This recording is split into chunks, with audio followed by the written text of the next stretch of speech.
Quien me contempla, me consuela. Muy buenas, saludos cordiales en Cristo y María y siempre bajo la custodia de nuestro querido San José. Terminamos hoy el PDF del Padre Fernando María Cornet en su capítulo 7 que se titula Hipótesis creativas. Incluso antes de la celebración del cónclave, comenzaron a circular no solo rumores, sino también publicaciones con el objetivo de legitimar tanto el propio cónclave como a quien resultara elegido. Con esto, sin quererlo, se afirmaba que existía un problema, pero nadie a nivel oficial quería hablar de él. El problema era la seria y fundada discusión sobre la ilegitimidad de Francisco I, algo que lo condicionaba todo.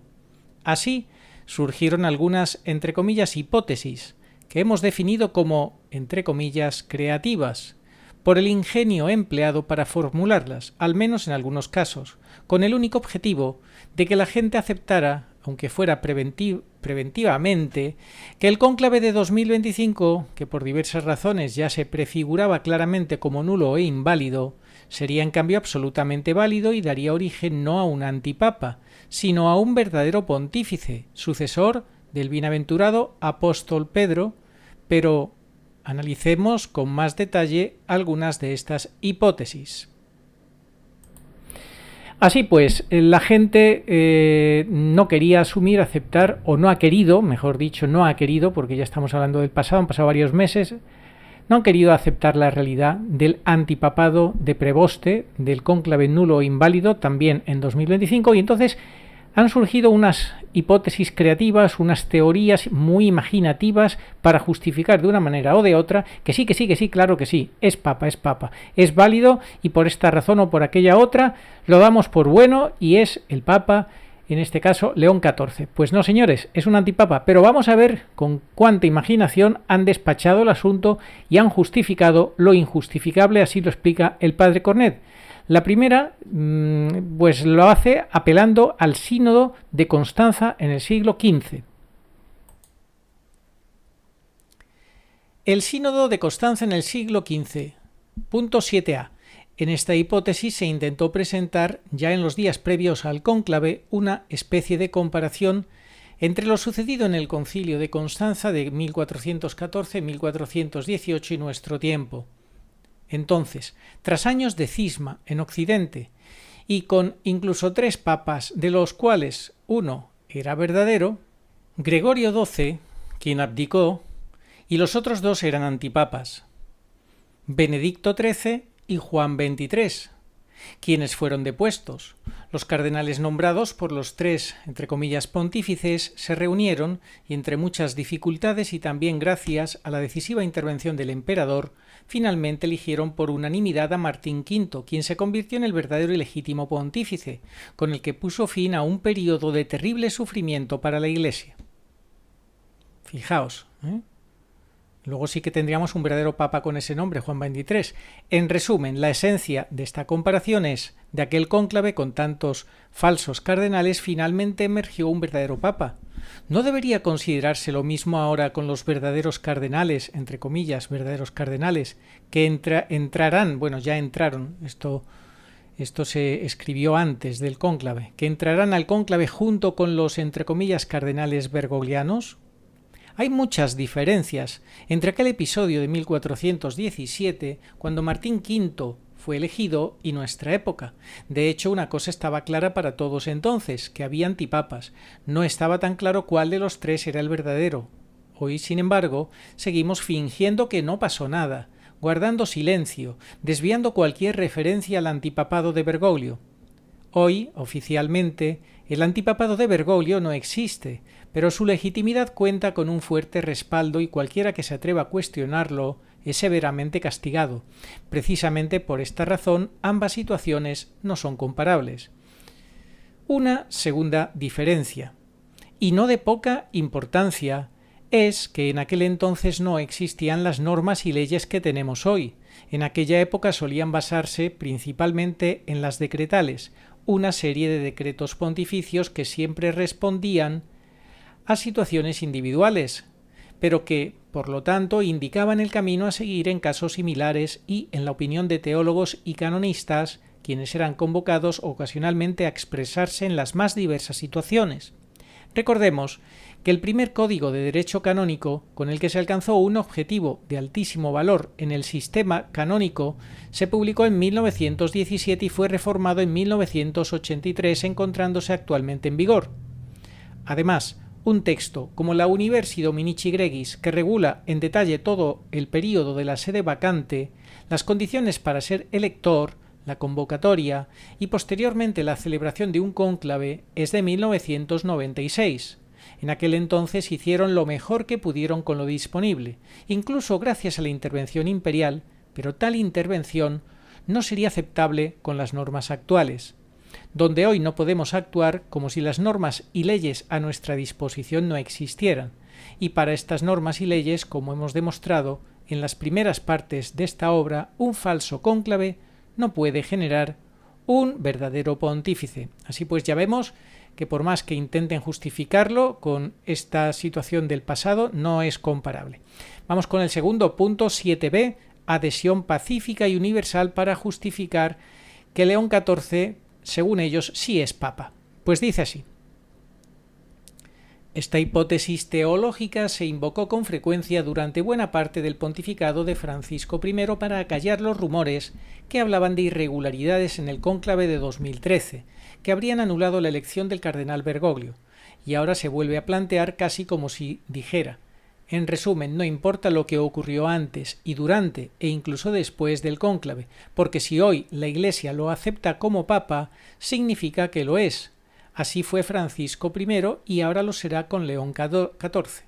Esta hipótesis teológica afirma que si hubo irregularidades durante el cónclave que habrían anulado tal acto, éstas podrían subsanarse con la adhesión universal pacífica, ya que la Iglesia nunca podría fallar, y si en su totalidad se adhiere y reconoce a tal papa, entonces es papa. Muchos han afirmado que la adhesión pacífica universal era parte integral de la doctrina de la Iglesia, cuando en realidad no es más que una simple hipótesis teológica, nacida para la discusión académica formulada y apoyada únicamente por ciertos teólogos, aunque algunos de ellos ilustres. Lo cierto es que ningún pontífice la ha tenido en cuenta, ni para aceptarla, ni para rechazarla.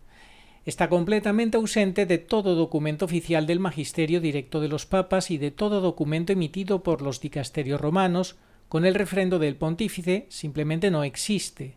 ¿Y por qué se la ignora tanto? Creo que por tres razones. Primero, adhesión pacífica y universal significa que todos los católicos se adhieren dulcemente, sin problemas ni objeciones al pontífice, pero esto es irreal, ya que siempre ha habido oposición, desacuerdo, descontento, etc. A veces lo hacían en voz baja, otras veces expresaban su insatisfacción con fuerza.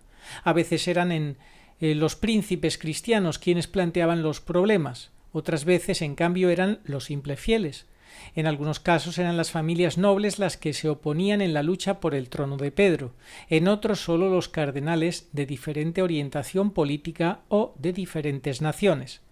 En algunos casos, tales oposiciones degeneraron en verdaderos cismas con la elección de los antipapas. Unos 40 entre otros, el contraste fue tan fuerte y violento que desembocó en un conflicto armado. Imaginémonos si hoy, con 1.300 millones de católicos, no hubiera nadie que se opusiera. No hubiera habido nadie que se opusiera, mostrara su desagrado o manifestara sus dudas personales, reales o presuntas. Entre los nuevos partidarios de esta hipótesis no dejaron de reducir la universalidad de la adhesión, dadas las crecientes objeciones en ese momento. Afirmaron, por lo tanto, que, entre comillas, universal no debía significar la totalidad del cuerpo místico, sino que bastaba con que se tratara sólo de la jerarquía, luego sólo de obispos y cardenales, luego nuevamente sólo de cardenales, y finalmente sólo de cardenales electores. En resumen, cada vez más reducido. Sin embargo, alcanzar la universalidad perfecta y armoniosa para aceptar a un pontífice es algo irreal. Segundo, esta hipótesis teológica es muy similar a la herejía del conciliarismo, donde la autoridad y legitimidad del pontífice dependían del concilio o sínodo de obispos y cardenales. En la hipótesis de la adhesión universal pacífica, la legitimidad del pontífice está en manos de la multitud, sin importar si se considera una totalidad absoluta o limitada, y si lo aceptan, entonces es el verdadero pontífice. De lo contrario, esa persona tendrá que llorar en las cavernas del desierto por su desgracia. Esto no solo sería así durante el momento posterior a la elección, sino que, como afirma Scrosati, solo sería válido durante un tiempo adecuado, y cabe preguntarse cuánto duraría ese tiempo. ¿Unos meses? ¿Unos años? ¿Unas décadas? ¿Cuánto tiempo debería temblar un papa porque la adhesión universal pacífica le favorece y nadie lo duda? Y si después de ese tiempo, entre comillas, apropiado, surgiera una duda real, seria y fundada sobre la legitimidad, ¿seguiría siendo válida? Una vez aceptada pacífica y universalmente, nunca se dudará de su legitimidad, ni siquiera ante evidencia abrumadora y muy clara, y finalmente, ¿dependerá tal objeción a la legitimidad del número y la calidad de quienes dudan para ser cierta? Porque así parece ser la postura de Scrosati, según la cual sacerdotes y laicos no son suficientes para apoyar la ilegitimidad de un pontífice. Pero si a sacerdotes y laicos no se les permite dudar de la ilegitimidad de un pontífice, del mismo modo tampoco estarán autorizados a defender su legitimidad. Están fuera de juego en ambos sentidos, por lo tanto, defender su legitimidad. Por lo tanto, Scrosati también es ilegítimo para defender la legitimidad de Francisco o de cualquier otra persona. Si esta hipótesis teológica fuera verdaderamente un hecho dogmático, sería un hecho dogmático muy dudoso, más capaz de suscitar preguntas que de ofrecer respuestas, y constantemente necesitado de nuevas aclaraciones sobre su verdadero significado. Tercero, fue el Papa Martín V quien imposibilitó definitivamente tal hipótesis teológica. De hecho, en el número 24 de su bula Intercunctas, que ya hemos citado y comentado, aseguró con su suprema autoridad que un papa es verdaderamente tal tras ser elegido canónicamente, aceptar esta elección regularmente realizada y autoimponerse el nombre con el que desea ser llamado. B. La legitimidad de un papa no depende, por tanto, de la aceptación de nadie, repito, de nadie. C. Si en ese momento es papa, no hay nada que legitimar posteriormente, y si no lo es, dado que la elección no fue canónica ni regular, entonces no se convertirá en papa, ya que sólo con las tres condiciones indicadas en A se es verdaderamente papa. Juan Pablo II reiteró estos conceptos, quien declaró categóricamente en el número 76 de la Universi Dominici Gregis que si no se observan fielmente todas las normas y condiciones establecidas en dicha Constitución, la elección será nula, sin que se haga ninguna declaración al respecto, y la persona elegida carecerá de derechos. Si un papa declara solemnemente que una elección irregular es y permanecerá nula para siempre. ¿Cómo se aplica la adhesión pacífica y universal? ¿Qué remedio debe darse si un pontífice declara solemnemente que dicha elección no puede ser remediada y que esa persona no puede ser legitimada? Un aspecto que no se ha considerado hasta ahora en los debates sobre esta hipótesis teológica se refiere a la calidad de la información necesaria para juzgar correctamente. De hecho, todo el pueblo de Dios, fieles y pastores, se adhiere a un pontífice por dos razones.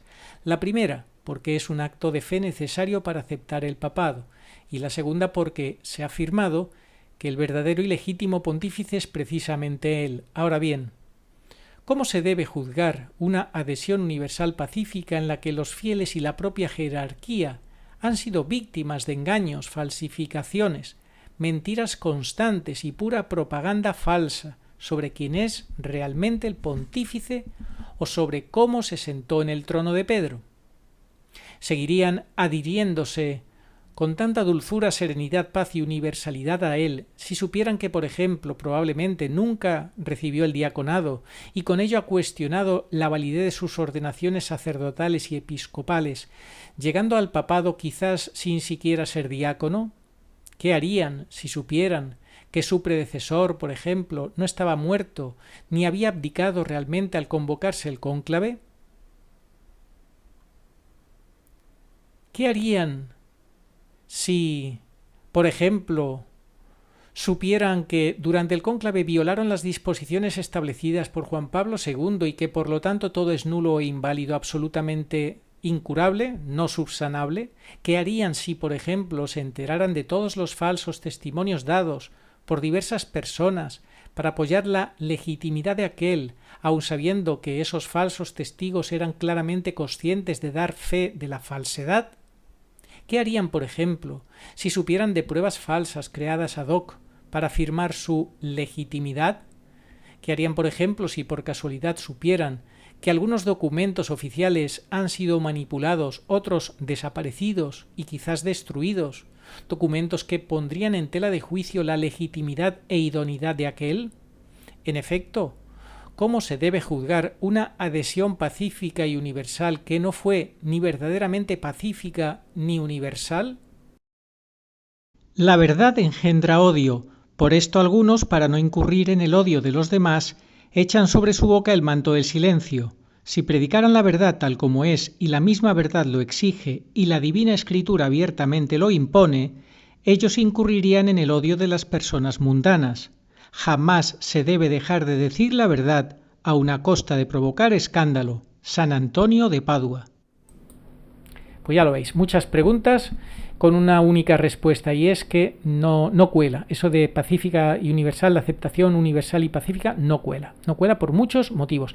Y uno de ellos y principales es que cuando hay un error sustancial previo, pues todo lo que viene detrás no sirve, es nulo. Y ese error sustancial previo es convocar un cónclave con un papa todavía vivo o que no haya abdicado realmente. Como fue el caso de Benedicto, no abdicó realmente, válidamente, y por tanto, pues todo lo demás da igual, lo que quieran justificar.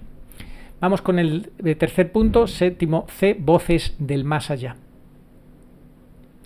Tanto en los días previos al inicio del cónclave como en los inmediatamente posteriores surgieron testimonios esporádicos de diversas personas sobre inspiraciones recibidas acerca del resultado del cónclave, que elegiría León XIV, o sobre revelaciones y confirmaciones de Dios, de la Madre de Dios o de algún santo o ángel del cielo, sobre la perfecta legitimidad del elegido, León XIV. También hay novelas, incluso películas, que hablan de ello, según dicen, con unos días, meses o incluso años de antelación.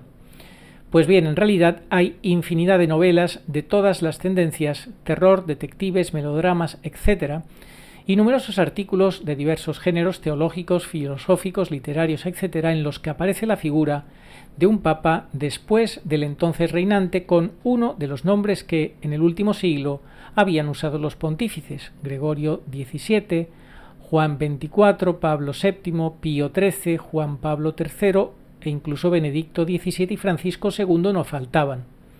A todo esto, obviamente, habría que añadir a nuestro León XIV. La verdadera sorpresa habría sido, entre comillas, adivinar nombres papales como Higinio, Ceferino, Adriano, Zósimo, Hormisdas, Zacarías, Cayo, Vigilio, etc. Las locuciones y revelaciones interiores recibidas supuestamente de místicos y videntes, entre comillas, deben evaluarse siempre con gran prudencia y atención, porque a menudo el diablo se aprovecha de ello para confundir la buena fe, así como también existe el riesgo de que lo que se atribuye a Dios sea fruto de nuestra propia psique e imaginación. No es casualidad que la Iglesia analice estas manifestaciones con gran cuidado y una, entre comillas, sana desconfianza, hasta que pueda cerciorarse de la naturaleza sobrenatural de tales fenómenos. Puede suceder que incluso un verdadero vidente, objeto de revelaciones y locuciones certificadas de buena fe, atribuya un día a Dios lo que no es de Dios, como le sucedió al profeta Natán, cuando David le comunicó su deseo de construir un templo para el Señor, y el profeta le aseguró que Dios aprobaba su elección, pero esa misma tarde la palabra del Señor llegó a Natán para corregirlo. Esto lo vemos en el primer libro de las Crónicas, capítulo 17.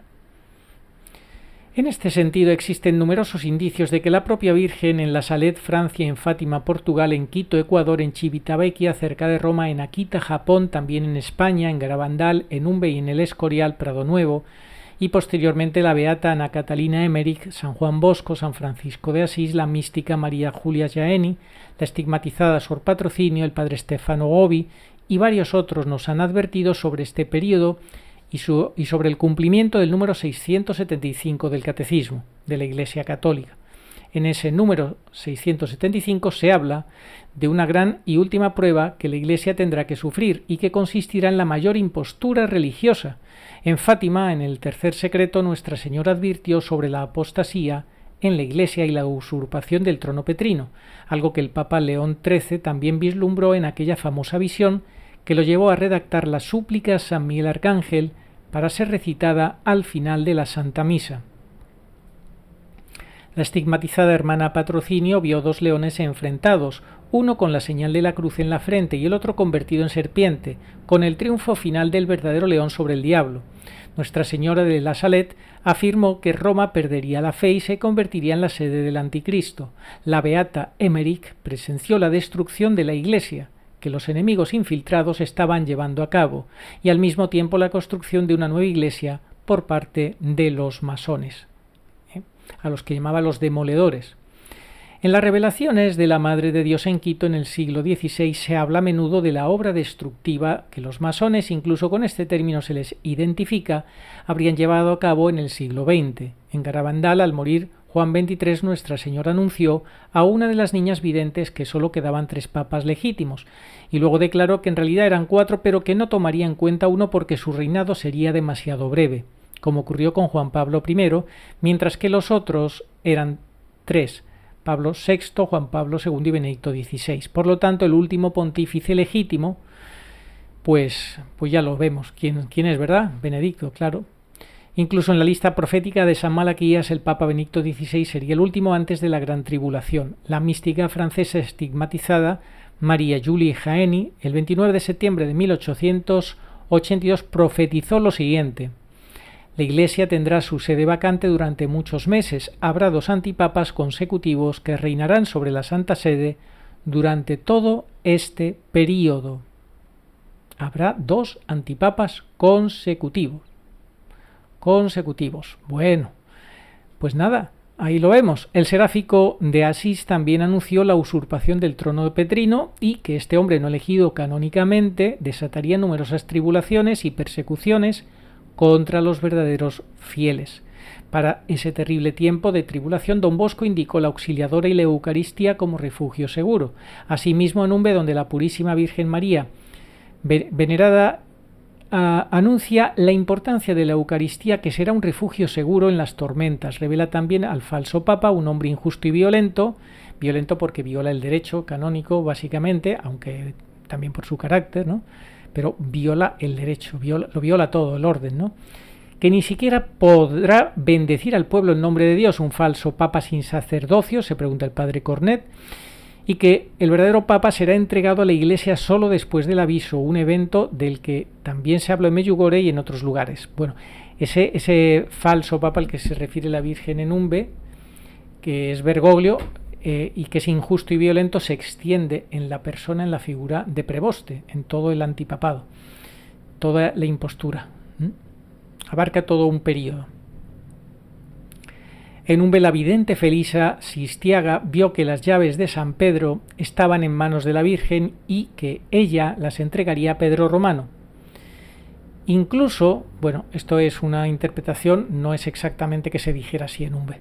Incluso en el Escorial, Nuestra Señora, en una de las apariciones, apareció vestida con ropas papales y el escudo de armas de Juan Pablo II, pero no porque quisiera ser papa, sino porque fue custodia de las llaves de San Pedro durante un tiempo y por lo tanto gobernadora por mandato de su divino Hijo de la Iglesia, de la que es madre hasta la manifestación de Pedro Romano. Habrá una noche oscura con mucha maldad y tibieza entre los sacerdotes, con una apostasía generalizada del clero y de muchos consagrados de la masonería, como se reveló en Civitavecchia, oposición entre cardenales y obispos, y muchos consagrados que abandonarán el servicio del Señor, como reveló la señora de todos los pueblos en Akita. Pero el prelado que Jesús y Nuestra Señora enviarán al mundo restaurará la Iglesia, el espíritu de los sacerdotes, como lo indicó la propia Virgen en Quito. Al final, como se prometió en Fátima, el Inmaculado Corazón de María triunfará. Numerosos santos, videntes y místicos nos han advertido sobre estos tiempos, un período marcado por poca luz, que decimos nosotros en Umbe, que es el tiempo de confusión de las tinieblas, o sea, de la niebla, el periodo de niebla, y que sale de la chimenea del Vaticano, sale por esos dos cónclaves el humo de la niebla. Gran confusión por mucho orgullo y arrogancia, por abundante inmodestia, por numerosos falsos profetas que alejarán las almas de Dios y por el falso profeta que introducirá al anticristo entregándole a quienes se han puesto en sus manos. Apocalipsis 16, por no haber creído en la verdad ni haberla amado. Juan 8, Primera Juan 2, etc. Juan 4, solo la verdad nos hará libres. Juan 8:32, por eso debemos ser muy cautelosos antes de dar la bienvenida al último rugido del último supuesto vidente, porque el diablo como león rugiente ronda buscando a quien devorar. Primera Pedro 5:8. Y vamos con el punto séptimo de presente y ausente. Una de las hipótesis creativas más interesantes propone lo que aparentemente estaría presente en varios sistemas jurídicos del mundo. De hecho, parece ser una doctrina generalizada y aceptada en jurisprudencia, que quienes participan ilegítimamente en una votación, por ejemplo, en una junta directiva o en una asociación, tienen su voto completamente nulo y ellos mismos son, entre comillas, legalmente inexistentes, resultando al final como si no hubieran estado presentes en esa reunión ni hubieran participado en la votación. Si hubo 30 participantes pero solo 23 fueron legítimos, al final legalmente solo habrá 23 votos, ya que legalmente los otros 7 nunca estuvieron presentes. Aplicando estos principios jurídicos al cónclave, los defensores de esta hipótesis afirmaron que, si bien físicamente entraron 133 cardenales y materialmente votaron 133 cardenales, legalmente en cambio solo había esos 25 cardenales legítimos, antes de 2013. Así pues, desde un punto de vista legal, solo 25 participaron y solo 25 votaron. En conclusión, un cónclave absolutamente válido.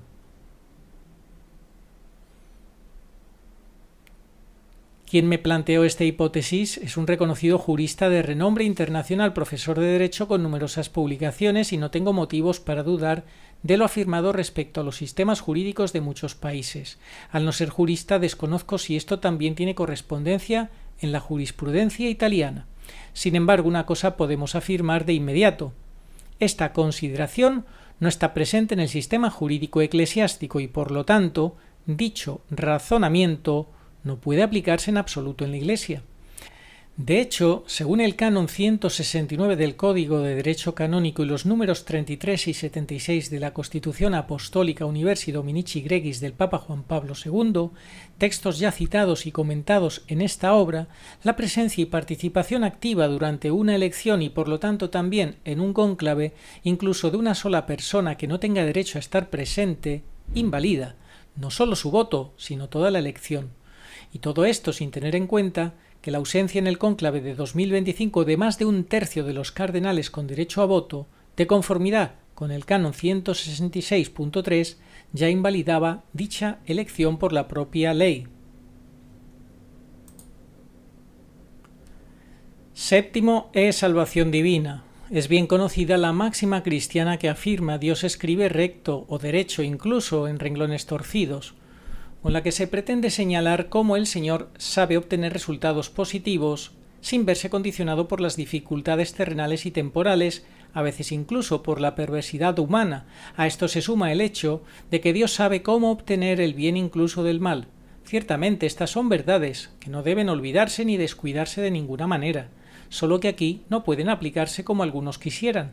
De hecho, no faltan algunos incluso entre los consagrados que las han citado para decir que, si bien el cónclave fue quizás manejado en salas oscuras, quizás dirigido y preparado por personajes oscuros, e incluso participaron 108 quizás falsos cardenales, por lo tanto quizás participantes ilegítimos en ese sagrado evento, que lo habrían anulado con toda todo con solo esto, Dios siempre es capaz de obtener buenos frutos de las distorsiones humanas y sabe escribir con rectitud sobre renglones torcidos, de modo que al final de ese cónclave surgió un papa legítimo. Aquí debemos agregar una serie de adjetivos que hemos visto aquí y allá: un papa verdadero, santo, piadoso, bueno, sabio, moderado, conservador, hasta el punto justo, tradicional, como la Iglesia quiere, y muchos más, etc. León XIV. Es muy probable que quienes han mencionado estas cosas de esta manera hayan olvidado que en Dios no hay contradicción y que el Altísimo es fiel a su palabra porque cumple lo que ha prometido.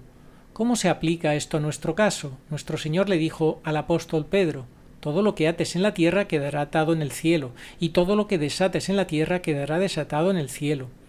Y se toma esta promesa muy en serio, como el propio San Francisco de Asís tuvo la oportunidad de experimentar.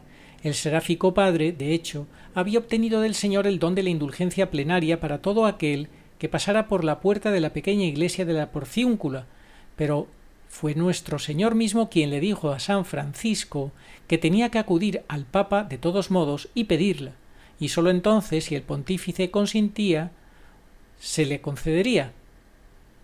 Por lo tanto, si un pontífice declara solemnemente algo que debe hacerse precisamente de esta manera y no de otra, como se establece en el número 76 de la Universi Dominici Gregis, incluso en el cielo aceptan y respetan lo que el sucesor de Pedro ha establecido en la tierra. Los cardenales han tenido tiempo y medios para conocer los problemas relacionados con el pontificado de Francisco y la discusión sobre su legitimidad. Muchos han sido interpelados directamente con peticiones y solicitudes. Hubo llamamientos públicos en los días previos al cónclave, tanto de fieles laicos como de consagrados.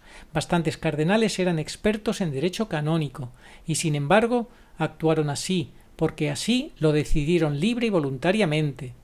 Y si libre y voluntariamente decidieron ir más allá de los límites establecidos por los legítimos sucesores del bienaventurado apóstol Pedro, no se puede pensar que Dios finja que no ha sucedido nada, que lo dejará todo como está, y que de hecho bendecirá la elección del sucesor de un claro y evidente antipapa, de modo que ahora sea un legítimo pontífice de la Iglesia Católica. Lo que hemos visto últimamente no fueron, entre comillas, errores cometidos por ignorancia o fragilidad. No.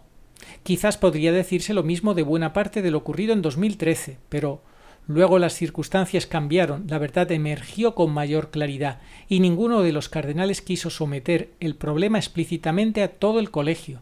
Ninguno quiso asumir ni siquiera la responsabilidad indirecta por lo ocurrido con Benedicto XVI y Francisco. Ninguno hizo el más sutil atisbo de mea culpa. Permitieron que el Papa Benedicto, vicario del Hijo de Dios, fuera obstaculizado y luego ultrajado de mil maneras, y permitieron que Francisco maltratara a la Iglesia, esposa del Hijo de Dios, su doctrina, sus sacramentos, la santidad de su madre, que también es la madre del Señor, y creen que ahora Dios les cerrará los ojos, les sonreirá y los animará a continuar por este camino, ofreciéndoles su bendición. Lo siento mucho, no se engañen, de Dios nadie se burla. Gálatas 6:7.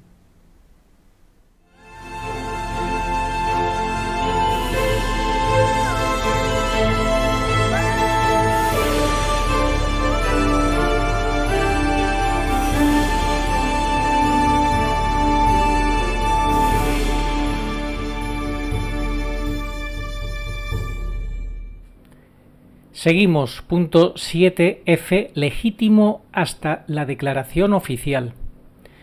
Uno de los errores más comunes en estos tiempos es confundir nulidad con anulación. ¿Cuál sería la diferencia? La declaración de nulidad consiste en constatar y reconocer la nulidad absoluta de un contrato, de un estado, de un acto jurídico, del cual se afirma que nunca ha existido, que nunca ha tenido realmente efectos jurídicos, aunque durante un tiempo se creyera así. Por ejemplo, un hombre llamado Carlos se casa con una mujer llamada Rosa, pero ésta ya estaba casada con otro llamado Sebastiano, y cuando la noticia sale a la luz, se declara y reconoce que el matrimonio de Carlo y Rosa es nulo, es decir, que en realidad nunca ha existido, porque no pueden existir dos vínculos matrimoniales simultáneamente. Durante un tiempo el matrimonio de Carlo y Rosa se consideró válido y legítimo, pero, al declararse su nulidad, todos los efectos legales de su vínculo inexistente se cancelaron como si nunca hubieran existido, es decir, no había bienes que dividir, etc. La nulidad, entre comillas, por otro lado, es la acción que declara algo que hasta ese momento ya no era válido. Mientras que con la nulidad se afirmaba que nunca hubo efectos legales legítimos porque el acto era legalmente inexistente, ahora se afirma que esos efectos legales se mantienen hasta el momento en que todo se bloquea con la anulación. La anulación no es automática, sino siempre consecuencia de una solicitud explícita. Por ejemplo, Roberto asume el cargo de gobernador obtenido legítimamente tras una elección válida y decide multar con $50 a los peatones por cruzar la carretera provincial si no lo hacen utilizando el puente construido específicamente para tal fin. Un ciudadano de esa región decide apelar ante el juez y tras resolver el asunto en el tribunal, éste decide anular la orden del gobernador, ya que un solo puente para toda la región es insuficiente y la gente no debería tener que recorrer 10 kilómetros para usar el único puente disponible y evitar una multa.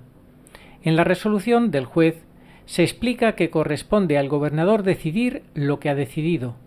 Es legítimo, pero para hacerlo correctamente será necesario ofrecer a los ciudadanos más oportunidades para cruzar. A partir del momento en que se emite la resolución, la orden del gobernador pierde su vigencia, habiendo estado vigente hasta ese momento. Aplicando estos principios a la cuestión de Francisco, debemos decir que, dado que cuando fue elegido sumo pontífice el 13 del 3 de 2013 la sede apostólica no estaba realmente vacante, debido a la no muerte ni abdicación de Benedicto XVI, la elección de Francisco fue inmediatamente nula y sin valor, y el cardenal Jorge Mario Bergoglio nunca ha tenido ningún derecho derivado de dicha elección. Esto significa que Bergoglio nunca ha sido papa, aunque la mayoría lo crea hasta ahora, y que todas sus decisiones como papa también son nulas y sin valor, pues al no ser papa no puede conferir efectos legales propios de un pontífice a sus decisiones y escritos. Cuando un día se declare oficialmente la verdad sobre el caso de Francisco, es decir, que nunca fue ni siquiera un segundo papa legítimo de la Iglesia Católica, todo lo que dijo, hizo, decidió y juzgó no será anulado, sino declarado, al igual que él, nulo y sin valor y por lo tanto cancelado, porque un no papa no puede producir algo con los efectos legales que se derivan de un papa, así como quien no es obispo no puede ordenar sacerdote a otro, ya que sólo un verdadero obispo puede transmitir las sagradas órdenes. Así también un no obispo nunca ordenará sacerdote a otro. Quizás ese no obispo sea considerado obispo durante muchos años, y el pobre hombre, entre comillas, ordenado sacerdote, por él sea considerado un verdadero sacerdote por la multitud. Pero cuando la verdad se haga pública y clara, el no obispo será declarado públicamente lo que siempre ha sido, es decir, un no obispo, y el pobre no sacerdote también será declarado, incluso sin culpa, por lo que siempre ha sido un no sacerdote. Los cardenales creados por Francisco, cuando sean reconocidos oficial y públicamente por lo que siempre han sido, es decir, no papa o antipapa, entonces también serán reconocidos en ese momento por lo que siempre han sido, es decir, no cardenales o falsos cardenales. Si Francisco nunca fue papa, no se puede afirmar que realmente creó a los cardenales, una facultad exclusiva de los pontífices verdaderos y legítimos. De un no papa solo puede surgir un no cardenal, y nunca un cardenal verdadero. Por lo tanto, los, entre comillas, cardenales, nombrados por Bergoglio, no serán anulados, sino declarados nulos, porque nunca lo fueron. La declaración oficial de nulidad del Papa Francisco no cambiará su estatus, como si se tratara de una degradación de, entre comillas, verdaderos cardenales a ya no cardenales, sino que simplemente los devolverá a la realidad de creídos verdaderos cardenales a juzgados por lo que realmente fueron, es decir, no cardenales. dado que Francisco todavía se cree un papa legítimo, sus cardenales también se creen cardenales legítimos. Se les cree precisamente, pero no lo son en absoluto. En realidad nos encontramos ante la nada. Pontífice nulo, cardenales nulos. Y aquí llegamos al punto clave. Los entre comillas cardenales nombrados por Bergoglio no solo actúan legítimamente como verdaderos cardenales hasta que se declare públicamente la verdad, sino que todas sus acciones cardenalicias son fundamentalmente erróneas, pues no son cardenales. Y si esto es así, al entrar en el cónclave como si fueran legítimos cardenales electores y al participar activamente en las votaciones como si lo fueran, han tomado medidas que lo anulan todo, pues aunque se les considere legítimos y verdaderos cardenales, electores, no lo son en absoluto. En resumen, se cree que Francisco es el verdadero papa, pero no lo es en absoluto.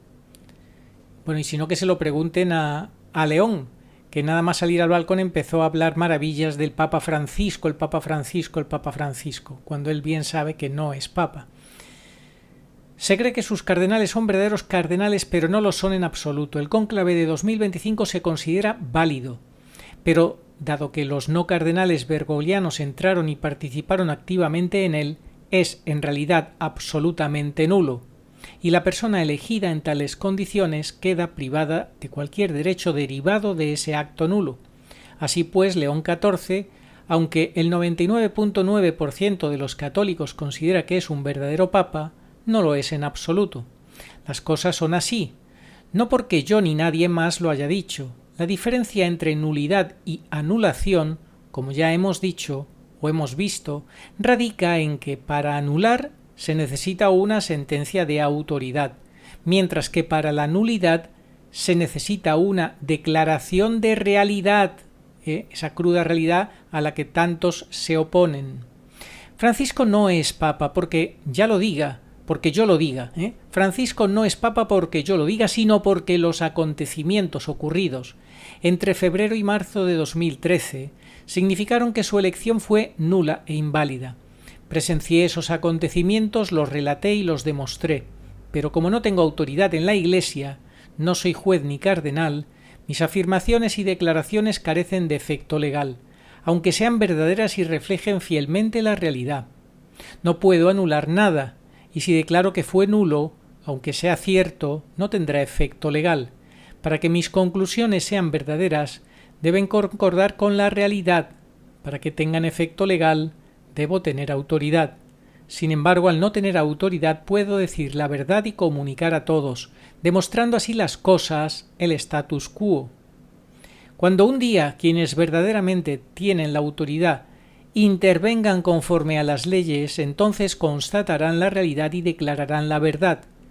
Benedicto XVI nunca abdicó ni renunció a nada. Francisco nunca fue un papa legítimo. Sus cardenales no lo fueron en absoluto. Y el cónclave de mayo de 2025 nunca eligió válidamente a un papa legítimo. Por lo tanto, León XIV no es el sumo pontífice de la Iglesia católica, más allá del hecho de que Robert Francis Prevost probablemente sea una muy buena persona. Bueno, aquí el padre Cornet quiere pensar muy bien de que sea probablemente una muy buena persona Prevoste, pero yo sinceramente discrepo y lamentablemente discrepo. No me puedo creer que sea muy buena persona cuando está siendo connivente con Bergoglio y está siguiendo una agenda que es satánica, la Agenda 2030, y está engañando. Yo no me puedo creer que este hombre no sepa que Bergoglio no fue realmente papa. Por tanto, es imposible que sea una buena persona quien está haciendo teatro y está engañando. Lo siento, pero yo en esto discrepo. El padre Cornet es muy buen, él sí que es muy buena persona y cree que probablemente Prevoste lo sea. Yo no me lo creo. Seguimos.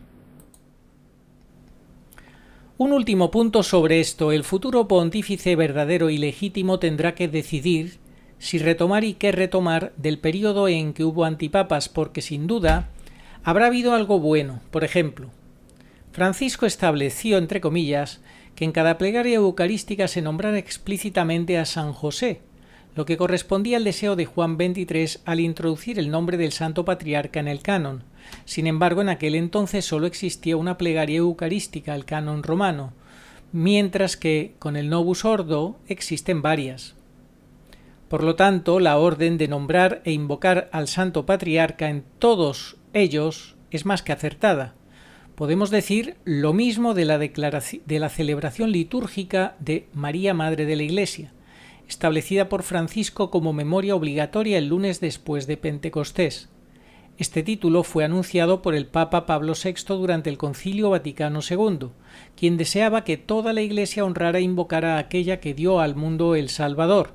Desafortunadamente, esta invocación fue rechazada por muchos obispos en su momento y prácticamente olvidada posteriormente.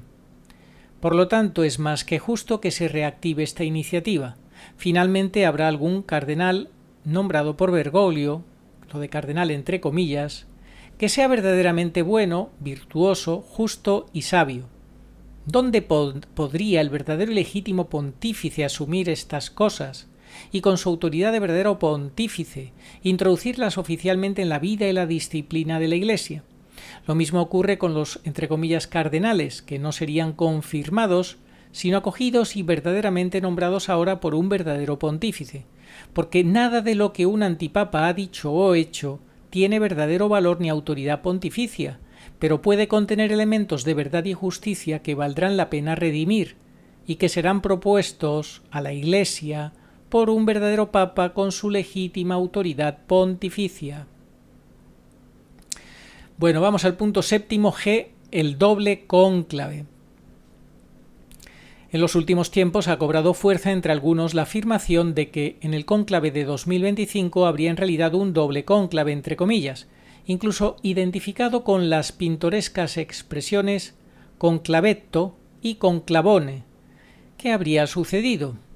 Si entiendo bien lo que se dice aquí y allá, la reconstrucción de cómo sucedieron los hechos sería la siguiente.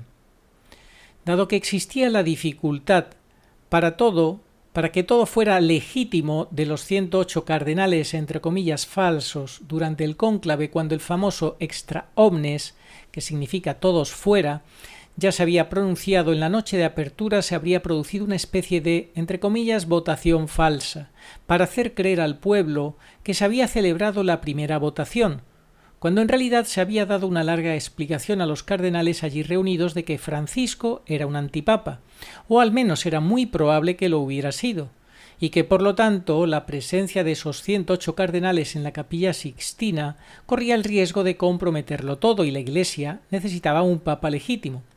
Así que, en la mañana del 8 de mayo, la primera de las dos votaciones se habría realizado con todos, porque era, entre comillas, consultiva, es decir, para saber quién podría haber disfrutado de mayor preferencia. A la segunda de la mañana, esos 108 cardenales, entre comillas, falsos, no entran en la Capilla Sixtina, donde se lleva a cabo la segunda votación, esta vez deliberativa, con solo los 25 cardenales nominados antes de 2013, quienes habrían elegido a Robert Francis Prevost. Sin embargo, este habría solicitado otra votación coral de confirmación, esta vez con los otros 132 presentes. Mientras tanto, Prevost, ahora seguro de ser elegido por los demás, no baja a almorzar y se dirige a su habitación a preparar el discurso que pronunciará esa noche, cuando aparezca en la logia de la Basílica de San Pedro. Por la tarde, en la tercera votación del día, los 133 están presentes en la Capilla Sixtina, y esta vez Prevost es elegido con más de 100 votos, adoptando el nombre de León XIV. De esta manera habría sido legítimamente elegido solo por 2 cardenales válidos y legítimos. No existen pruebas que respalden esta reconstrucción, es completamente infundada y desde un punto de vista estrictamente legal también contradice las normas que regulan el desarrollo del cónclave. Su reconstrucción tiene como única y verdadera raíz el profundo y ardiente deseo de que León XIV fuera un papa verdaderamente legítimo. ¿Y cómo se habría convertido León XIV si hubiera habido tantos otros presentes? Con un doble cónclave, algunas indiscreciones y ciertos comentarios de varios cardenales en las entrevistas que concedieron tras el cónclave, así como las posibles reconstrucciones de algunos vaticanistas, han dado lugar a expresiones que entendidas como ambiguas han servido para organizar la historia. Esos rumores, por ejemplo, los que hablaban de los más de 100 votos obtenidos por Prevost, que inicialmente fueron tildados de puro chisme, infundados, falsos, solo para encubrir que había sido elegido por solo 25 votos, fueron luego aceptados como revelaciones auténticas de la flagrante confirmación del doble cónclave a medida que la historia cobraba mayor profundidad. Sin embargo, las cosas resultaron de forma distinta a como estos ardientes deseos pretendían imaginar. En la Universi Dominici Gregis, la palabra elección aparece 141 veces y tiene esencialmente dos significados. El primero corresponde al objeto o propósito tanto de la propia Constitución Apostólica como del cónclave. Esto significa que el documento tratará sobre la provisión del nuevo sumo pontífice y que el cónclave está organizado para proveer a la Iglesia de un nuevo sumo pontífice. Por lo tanto, el primer significado de elección es provisión de un nuevo sumo pontífice. El segundo significado se refiere al proceso en su complejidad e integridad, mediante el cual la Iglesia recibe un nuevo sumo pontífice. En este segundo sentido, la elección significa la celebración de todo el cónclave, y como tal incluye diferentes operaciones y momentos. Sin embargo, en ningún caso la palabra elección se identifica con el escrutinio mediante el cual se vota y elige al sumo pontífice, sino que el voto secreto es una de las diversas operaciones que constituyen la elección. A continuación se presentan algunos de los textos más importantes de la Universi Dominici Gregis, comenzando por la introducción, donde se manifiestan estos significados mediante capturas de pantalla del sitio web oficial de la Santa Sede. Aquí tenemos la primera imagen de captura de pantalla que nos comparte el padre Cornet para la elección del sumo pontífice, una serie de puntos, ahí lo tenemos. La suma importancia de haber comprendido bien el significado de la palabra elección nos permitirá también comprender el verdadero sentido de lo que el Papa Juan Pablo II se refería en el número 76, cuando dice, te lo pone el número 76 en italiano, aquí no se refiere al acto único de votación, al voto secreto ni a ningún otro acto aislado, sino a todo el proceso mediante el cual la Iglesia recibe un nuevo sumo pontífice. Todo el cónclave es nulo si no se siguen estrictamente las normas prescritas en esta Constitución Apostólica. Por lo tanto, la mera presencia de no cardenales que juran y entran en la Capilla Sixtina invalida todo el cónclave. La participación activa, aunque sea fingida, de no cardenales en los actos electivos invalida todo el cónclave. Esto conviene entenderlo, asumirlo, aceptarlo y ser consecuentes. Lo repito, la mera presencia de no cardenales que juran y entran en la Capilla Sixtina invalida todo el cónclave. La participación activa, aunque sea fingida, de no cardenales en los actos electivos invalida todo el cónclave. No es el acto único de votación y voto secreto, sino todo el proceso lo que se invalida, todo se invalida. Precisamente por esta razón, la reconstrucción que afirma sin ninguna prueba que hubo dos cónclaves dentro de un único cónclave contradice completamente las normas establecidas en la Universi Dominici Gregis, y en consecuencia nunca podría haber dado como resultado un pontífice legítimo y válido de la Iglesia católica. Un último aspecto que debe definirse aquí se refiere al número de votantes. A pesar de lo que se afirma, a pesar de lo que la gente ahora cree firmemente, el cónclave es un evento público, no secreto. Aunque algunas de sus operaciones sean y deban permanecer secretas, su carácter público se evidencia en el hecho de que se pronuncia el extra omnes, de modo que todos los que estaban en las puertas para ver y dar fe de quienes juraron y luego entraron se retiran, y al final del cónclave sale el cardenal protodiácono para anunciar al pueblo que el conocido habemus papam se ha quedado. Ahora bien, nadie que no haya sido admitido puede ver quién y cuántos votaron en cada votación. Sin embargo, no solo es posible, sino también legítimo, suponer que cualquiera que juró y luego entró también votó, y que el número de votos corresponde exactamente al número de participantes con derecho a voto. De hecho, este es uno de los pocos casos en los que la suposición es legítima y tiene valor legal, con la obligación de presentar pruebas no de quienes afirman que todos votaron, sino de quienes afirman que algunos no votaron. Un claro ejemplo de este tipo de suposición legítima, con efectos jurídicos, se da en el caso del matrimonio. De hecho, el canon 1061.2 del Código de Derecho Canónico establece: si los cónyuges han cohabitado, se presume su consumación, salvo prueba en contrario. Al igual que en el caso de la cohabitación, la carga de la prueba de la no consumación recae sobre quien la declara no haberse producido. También en el caso del cónclave, solo quien afirma la no votación de algunos de los cardenales participantes tiene el deber de presentar pruebas de dicho hecho. De lo contrario, es legítimo suponer, sin necesidad de nada más, que quienes participaron también votaron en todas las votaciones, y si esto es así, a falta de prueba real, no se puede afirmar que en ese cónclave hubo un voto diferente reservado para algunos con exclusión de otros. Las hipótesis son hipótesis y no deben confundirse con los hechos. Punto 7h. El regente que todo lo hace.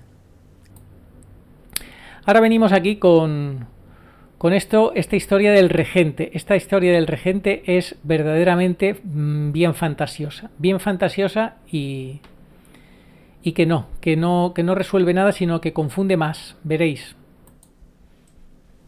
En el largo periodo en el que Jorge Mario Bergoglio ejerció ilegítimamente el papel de pastor supremo de la Iglesia, hemos asistido a un progresivo despojo de elementos que distinguen al sumo pontífice, que se presentaban oficial y extraoficialmente como sus, entre comillas, renuncias voluntarias: no vivir en el Palacio Apostólico, sino en la Domus Santa Marta, a su coche oficial, tomando en su lugar un pequeño Fiat 500, la renuncia a sus zapatos rojos, a sus pantalones blancos, a su muceta roja, a su salario de 2.500 euros, al escudo de armas en su faja, al uso de la matrícula SCV1, al anillo del pescador, a la celebración eucarística, al uso de las siglas PP, al escudo de armas auténticamente papal, adoptando uno, decían, verdaderamente antipapal, al munus docendi y a la predicación, a la imposición del palio a los arzobispos metropolitanos, a los 7 candelabros en el altar,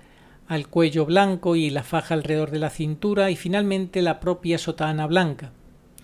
Muchos afirmaron que todas estas renuncias no fueron decisiones de Francisco, sino imposiciones de un administrador o regente recientemente identificado con el cardenal Pietro Parolin. El regente habría tenido la misión de controlar el antipapado de Bergoglio, imponiéndole ciertas cosas y prohibiendo otras, porque habría sido, en resumen, un experimento, una especie de tarde de libertad controlada en la que se deja cierto margen de maniobra a los modernistas gnósticos masones para manifestarse, pero con muchos límites, que no podrían perjudicar demasiado a la Iglesia.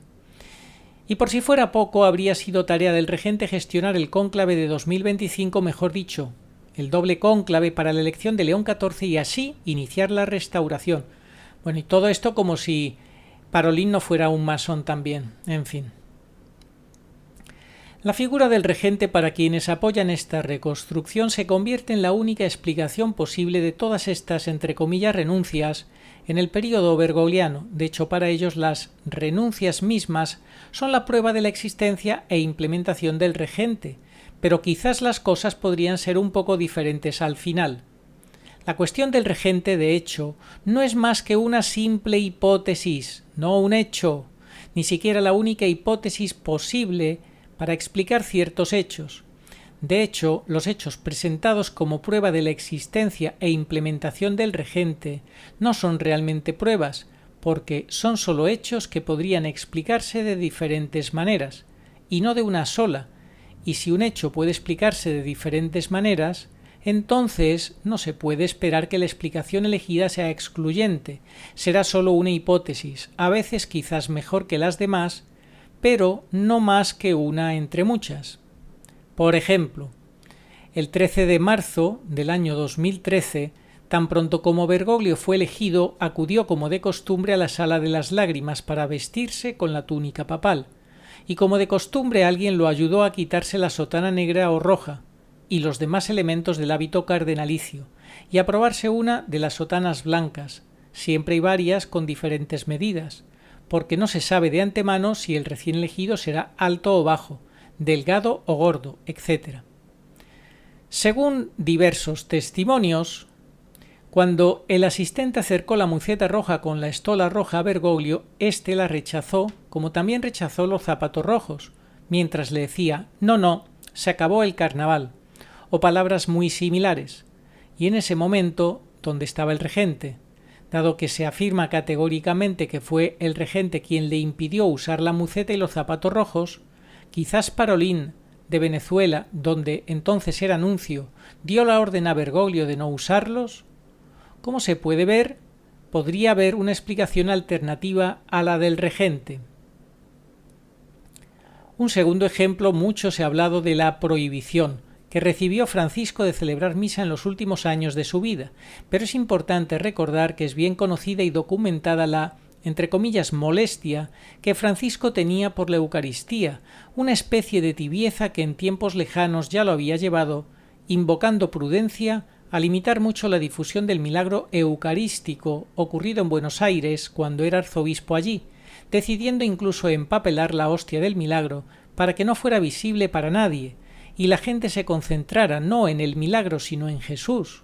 Habiendo sido convertido en papa, es curioso que la única vez que se le vio arrodillado ante el sagrario fue cuando visitó a Benedicto XVI en Castel Gandolfo, poco después de su elección, y el papa Ratzinger, queriendo concluir esa visita con una oración ante el Señor, se arrodilló primero y luego Bergoglio se sintió obligado a hacer lo mismo. Después de eso, Francisco nunca fue visto arrodillado ante el sagrario, ni ante la custodia durante la exposición del Santísimo Sacramento para la adoración. Con el tiempo ni siquiera se arrodilló para la consagración durante la misa y finalmente tomó la decisión de no celebrar ni concelebrar el santo sacrificio. Recordemos que es muy probable que el joven Bergoglio se saltara voluntariamente la ordenación diaconal, y si lo hizo con malicia, pues lo habría ocultado para engañar al obispo que lo ordenaba, probablemente también habría comprometido la validez de la ordenación presbiteral que recibió ese año y posteriormente la ordenación episcopal en 1992. Podría haber sido un falso sacerdote desde 1969 y luego un falso obispo para terminar como un falso pontífice. No solo un falso papa o antipapa, sino también un falso obispo de Roma. ¿Se imaginan a un infiltrado de este nivel teniendo que fingir tanto tiempo frente a algo en lo que no cree en absoluto? Pues sí, yo me lo imagino. Terrible, pero cruda realidad. Tan cruda como la vida misma.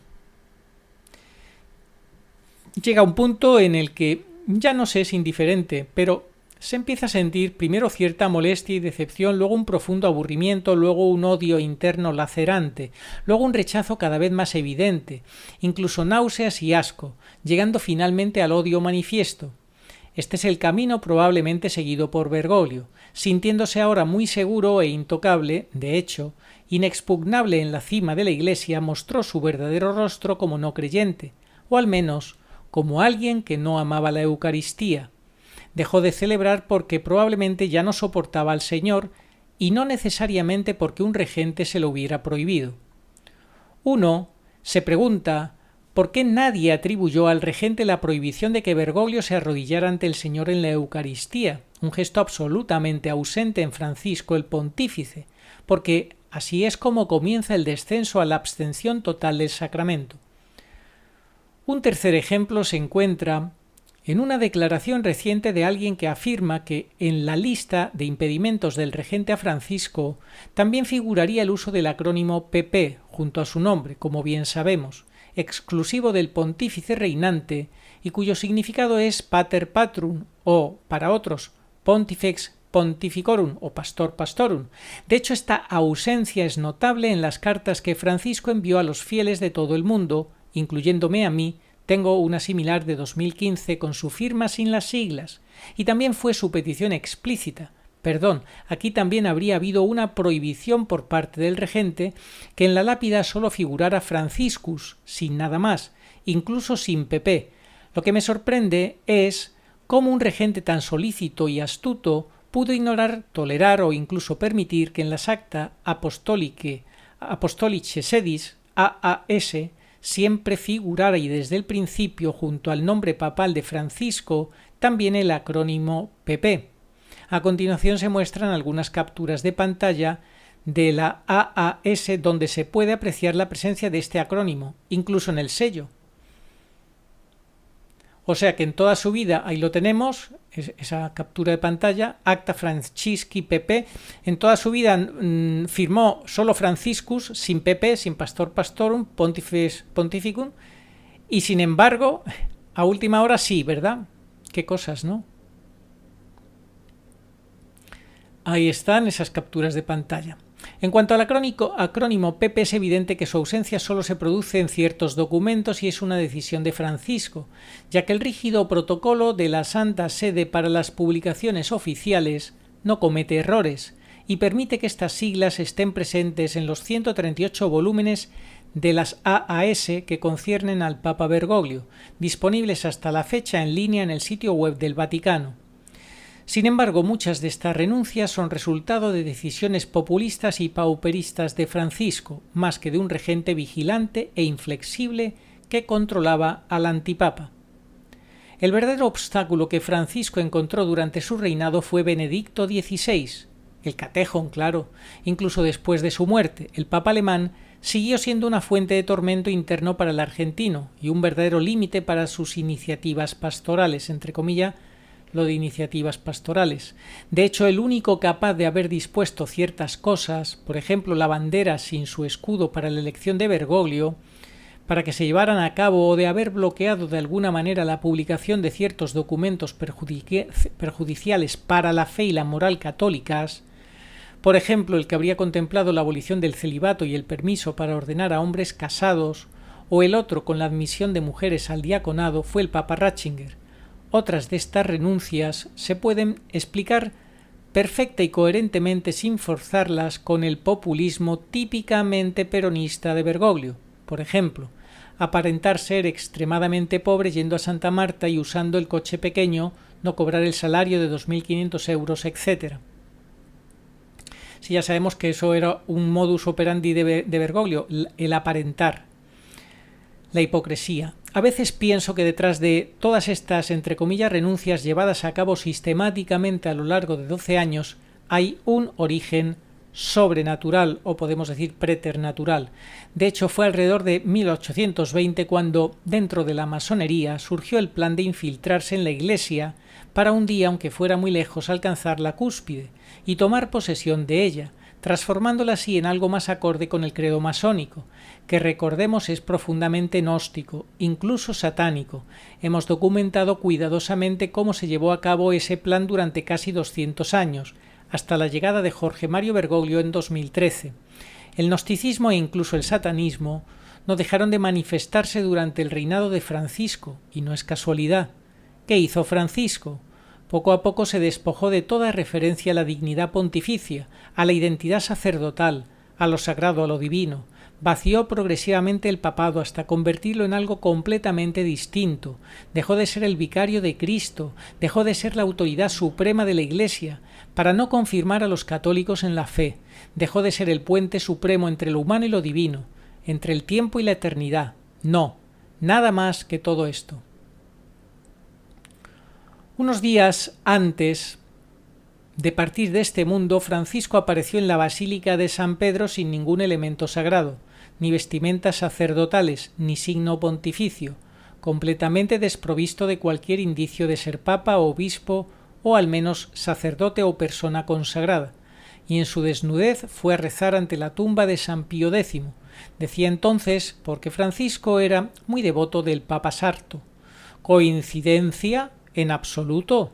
El antipapa supermodernista, que ya no se arrollaba ante la Eucaristía, que durante más de 3 años ni siquiera había celebrado misa, un hombre verdaderamente gnóstico y licuado en un ateísmo sin trascendencia, desnudándose así voluntariamente, se presenta ante el Santo Papa, el pontífice antimodernista, el pastor que favorecía la comunión de los niños, para decirle que, quizás para mostrarle a San Pío X cómo había terminado esta lucha centenaria, es decir, con la victoria de la masonería, del gnosticismo, de su verdadero maestro Lucifer, la mascota gnóstica y luciferina del jubileo, proclamado por el propio Francisco aún ronda a Luce.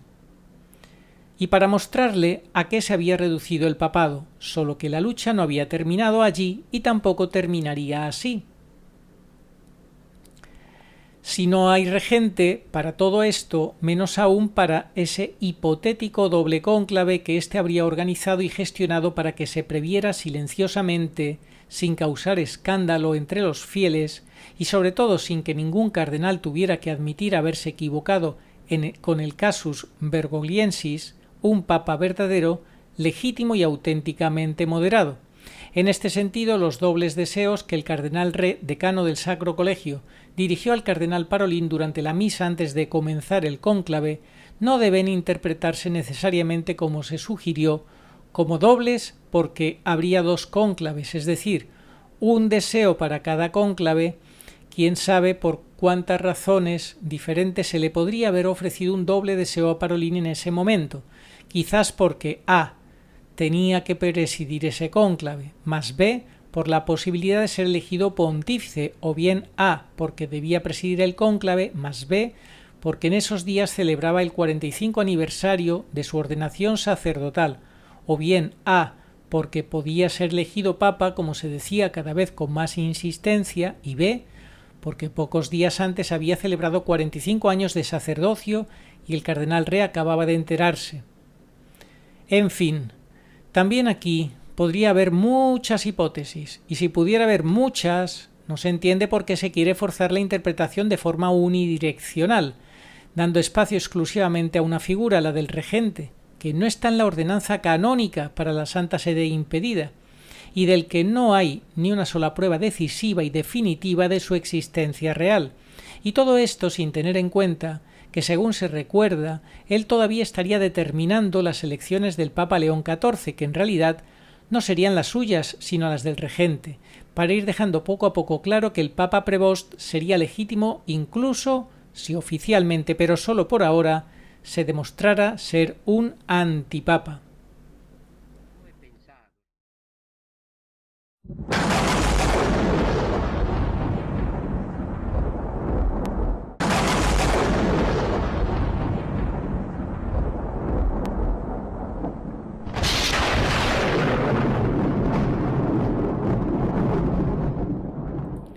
Bueno, pues ya estamos viendo cómo todos son intentos, fuegos artificiales para justificar lo injustificable. Vamos con el punto 7 y espera y paciencia con tanta gradualidad. Ocurrió que algunos de los convencidos, o más bien absolutamente deseosos, de que el período antipapal terminó con la muerte de Francisco y con la llegada de León XIV, se restableció la legítima sucesión petrina. Tuvieron que enfrentarse a una realidad bastante enigmática, con algunos hechos que sí parecen sugerir legitimidad, pero también con otros que no terminan de cuadrar con los sentimientos y deseos expresados. Y antes de entrar en pánico y una profunda crisis porque ya están confundidos, claman por la necesidad de dar tiempo, entre comillas, dar tiempo a León XIV para que podamos ver cómo actúa. Están esperando que se manifieste la gracia de Estado en este personaje. Están listos para que se declare oficialmente el verdadero pontífice, para que presente públicamente las pruebas de su legitimidad y para que el período bergogliano quede totalmente borrado y dejado atrás. En resumen, piden tiempo, porque seguramente la verdad se revelará gradualmente, afirman. Hemos citado varias veces la bula de Martín V, Intercuntas, en la que definió los requisitos para que alguien sea un papa legítimo. Vamos a verlo. A. Que haya habido una elección canónica regular. B. Que acepte libre y voluntariamente la elección realizada. C. Que se dé un nombre con el que ser llamado. Y tan pronto como es llamado por ese nombre, el elegido es sumo pontífice, independientemente de quién, cuándo y cómo se ha aceptado. También hemos visto en las Actas Apostólicas Sedis cómo esto está presente en las escrituras de los papas hasta Benedicto XVI. Incluso en el caso de Bergoglio se insertaron, pero él no era papa sino antipapa, porque fue elegido de forma irregular y no canónica en un cónclave convocado cuando el romano pontífice no había fallecido ni abdicado. Incluso en la Universi Dominici Gregis, están presentes en los números 87-88 y los encontramos en la escritura hecha pública por León XIV. ¿Significaría esto que es un papa legítimo? No exactamente. El principal problema de León, como hemos visto, radica en el cónclave que lo eligió, ya que estaba formado por falsos cardenales creados por Francisco, además de que había más cardenales que el número máximo de 120, y porque faltaba, para más INRI, faltaba más de un tercio de los cardenales verdaderos y legítimos, que según el día anterior a la fecha de la sede vacante, que en realidad coincidió con el fallecimiento de Benedicto XVI el 31 de diciembre del 22, aún no habían cumplido los 80 años y por lo tanto deberían haber sido convocados como electores. Olvidar esto o confundirlo con otra cosa ha llevado a no pocos a pedir un poco de tiempo para aclarar las cosas. La raíz de esta actitud errónea es el callejón sin salida en el que han entrado. Desde el momento en que creyeron que cada renuncia a los signos papales por parte de Bergoglio no era una decisión personal, sino una imposición o prohibición del regente para que, a través de estas ausencias, se revelara progresivamente que Francisco no era el verdadero papa sino el antipapa, ahora se ven obligados a considerar que esas mismas cosas presentes en León son signos de que es el papa legítimo porque está, entre comillas, autorizado por el regente, tomar posesión de nuevo del Palacio Apostólico y Castel Gandolfo, usar la muceta roja, vestir pantalones blancos, imponer personalmente el palio a los nuevos arzobispos metropolitanos, recuperar el coche oficial desechando el pequeño Fiat 500 de Bergoglio y bendecir al pueblo de Dios Urbi et Orbi, etc. ¿Pero es así?, nos podemos preguntar. Es cierto que solo un papa legítimo puede llevar o hacer todas esas cosas, pero es igualmente cierto que un antipapa también puede llevar o hacerlas. La diferencia es que la sotana blanca, por ejemplo, será usada legítimamente por el verdadero papa, mientras que un antipapa la usará ilegítimamente y abusivamente. Por lo tanto, todas estas cosas no pueden darnos la certeza de estar frente a un verdadero papa, porque incluso un antipapa puede usarlas o puede hacerlas. Durante 12 años Bergoglio ha usado la sotana blanca abusivamente. Durante 12 años Bergoglio ha recibido ilegítimamente el tratamiento de Santo Padre, su santidad, etc. Durante 12 años Bergoglio ha creado ilegalmente cardenales, que en realidad no son más que falsos cardenales. Durante 12 años Bergoglio ha usado ilegítimamente el anillo del pescador y el sello papal, etc. En resumen, durante poco más de 12 años Bergoglio se ha vestido abusivamente como el romano pontífice y ha actuado ilegítimamente como el papa de la Iglesia Católica. Y podemos o podremos ver todas estas cosas en León XIV. Quizás se vista como un verdadero papa, quizás hable como un verdadero papa, quizás recupere lo que Francisco desechó, quizás el latín regrese a la liturgia y cite a los santos en sus discursos, quizás sea plenamente ortodoxo en la exposición de la doctrina, quizás tenga una mano firme en la disciplina de la Iglesia, quizás. Pero de todo esto no derivaremos la certeza de su legitimidad ni de su ilegitimidad si volviera a imitar a Francisco I. La única certeza para saber si alguien es o no un papa legítimo, esto lo hemos dicho ya muchas veces, repito, la única certeza para saber si alguien es o no un papa legítimo reside en las tres condiciones expresadas por Martín V presentes y activas ininterrumpidamente hasta los números 87-88 de la Universi Dominici Gregis. Y en este sentido la deficiencia de León XIV es obvia y no necesitamos más tiempo para saberlo. Desde el principio, tanto León XIV como los cardenales y el aparato burocrático vaticano han afirmado unánimemente que él es el sucesor de Francisco, constantemente. Se ha presentado León XIV como el sucesor de Francisco, así como también han afirmado que Francisco fue el sucesor de Benedicto XVI, y por lo tanto es un sucesor legítimo del beato apóstol Pedro. Lamentablemente estas afirmaciones no coinciden con la realidad, ya que Benedicto XVI no renunció al papado. Francisco se convirtió en antipapa desde el principio, y quien sucede a un antipapa no puede ser sino un antipapa. El antipapa Bergoglio llenó la Iglesia de falsos cardenales, quienes se presentaron como electores legítimos en el cónclave de 2025, pero lo que obtuvieron con esa intervención fue una elección irregular y no canónica. Precisamente por no haber sido elegido canónica y regularmente, León XIV no es el papa legítimo de la Iglesia Católica y no puede ser considerado como tal a pesar de sus vestimentas sagradas y tradicionales, su sabiduría, sus virtudes, su ortodoxia y su buena voluntad. Eso poniéndolo como lo mejor de lo mejor cuando lamentablemente pues no es así. Conclusiones. Los acontecimientos ocurridos con motivo del cónclave de 2025 han institucionalizado la impostura y han estabilizado el antipapado, ya que quienes debían actuar no actuaron, quienes debían hablar guardaron silencio.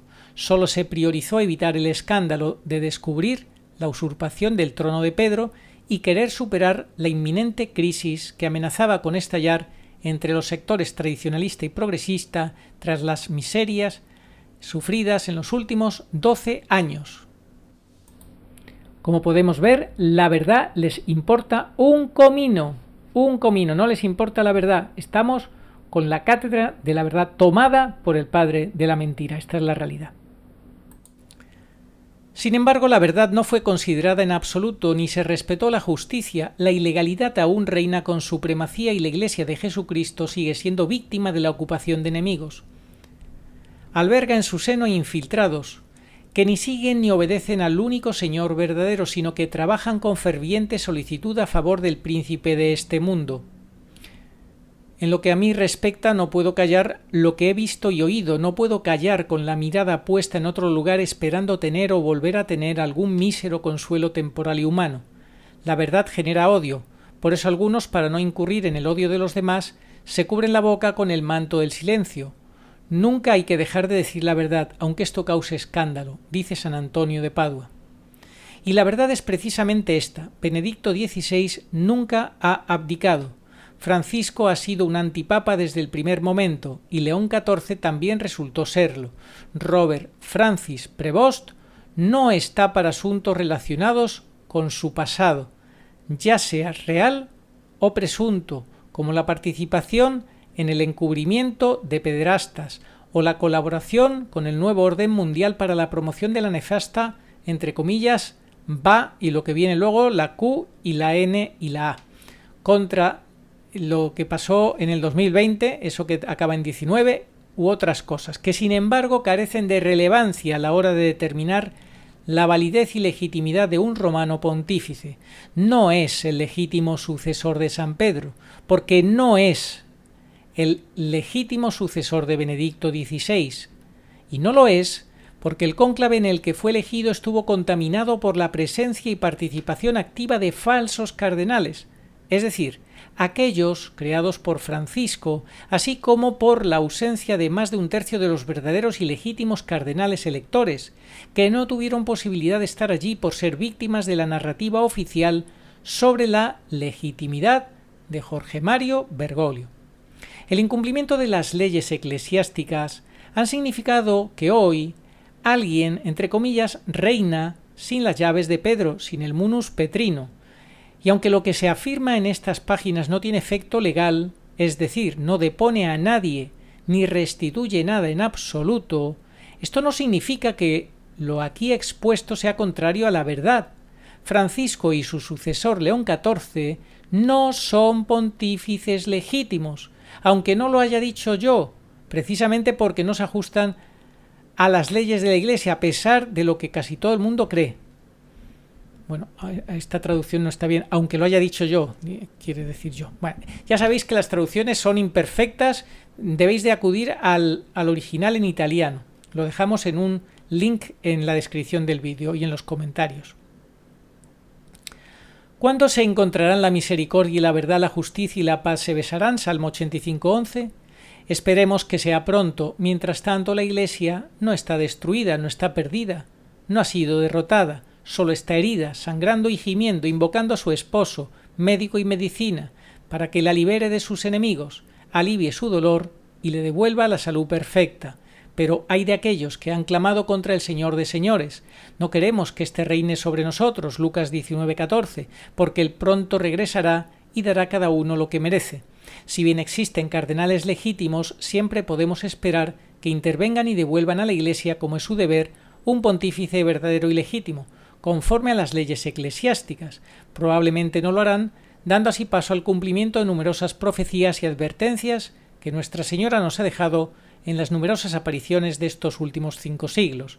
A todos a quienes les concierne, les digo en voz alta: si les desagrada servir al Señor, elijan hoy a quién servirán. En cuanto a mí y a mi casa, queremos servir al Señor. Josué 24:15.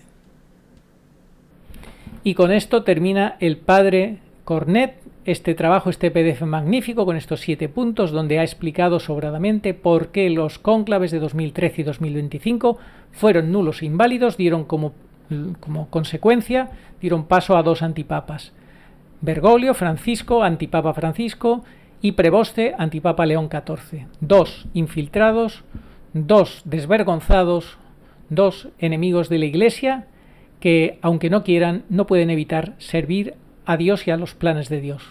Damos gracias al Señor porque todavía hay sacerdotes que dan la vida por la verdad. Oh María, sin pecado concebida, rogad por nosotros que recurrimos a vos. Amén. Oración a Nuestra Señora de todos los pueblos. Señor Jesucristo, Hijo del Padre, manda ahora tu Espíritu sobre la tierra. Haz que el Espíritu Santo habite en el corazón de todos los pueblos, para que sean preservados de la corrupción, de las calamidades y de la guerra. Que la Señora de todos los pueblos, que un día era María, sea nuestra abogada. Amén.